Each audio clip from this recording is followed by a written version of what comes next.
Today, I will be explaining every black and white era Japanese exclusive full art Pokemon card. All the promos featured in this video are some of the rarest and most valuable in the whole of the modern era. Meaning, it's likely you may never have even seen these cards in person before. But if you have ever come across one in real life, please comment below, I would love to hear it. The first Japanese exclusive full art card, or cards in this case, which are the Giratina and Rayquaza card. These are noticeably different from their counterparts featured in the black and white Dragon Blade and Dragon Blast sets, and you can only obtain them by winning a lottery known as the Super Rare Card Set Get campaign, which ran for a limited time. Fans could enter the lottery by purchasing black and white 5 products in sets of 4 at participating stores.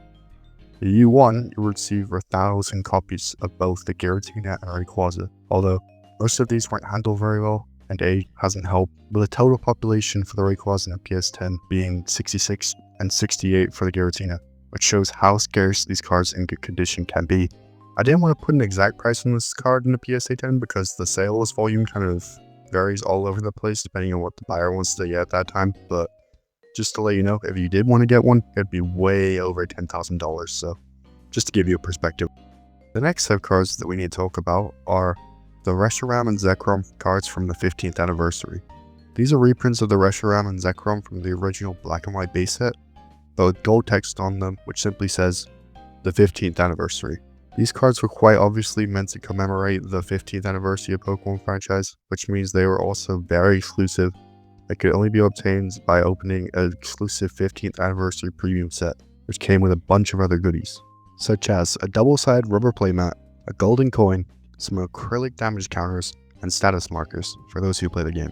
You could buy one for roughly $50 at the time from the official Japanese Pokemon Center website.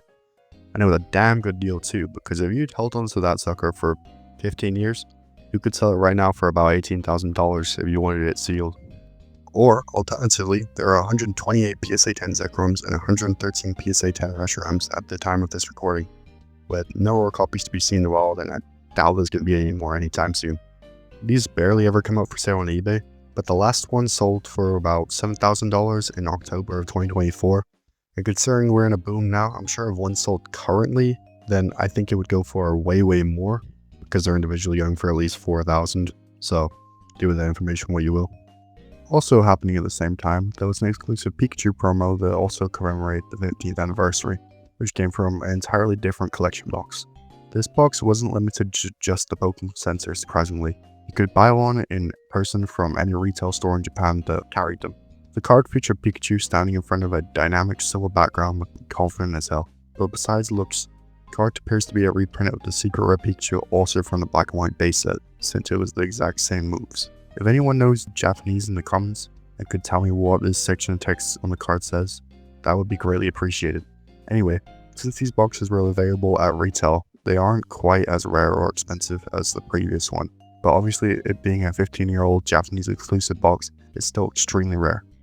It's much easier to find the Pikachu in the PSA 10 compared to other cards on this Gen 5 section of the list, but you'd still be expected to drop $7,000 to $10,000 for a PSA 10. The sealed box just goes for about under $6,000, so certainly not cheap. That's probably due to the fact it's Pikachu promo, and those always have kind of a premium on them. Well, the pop on this card is much higher than any of the cards on this list, about 885 in a PSA 10, and most of the other cards on this list were below 200, so that's just to give you a bit of perspective on everything.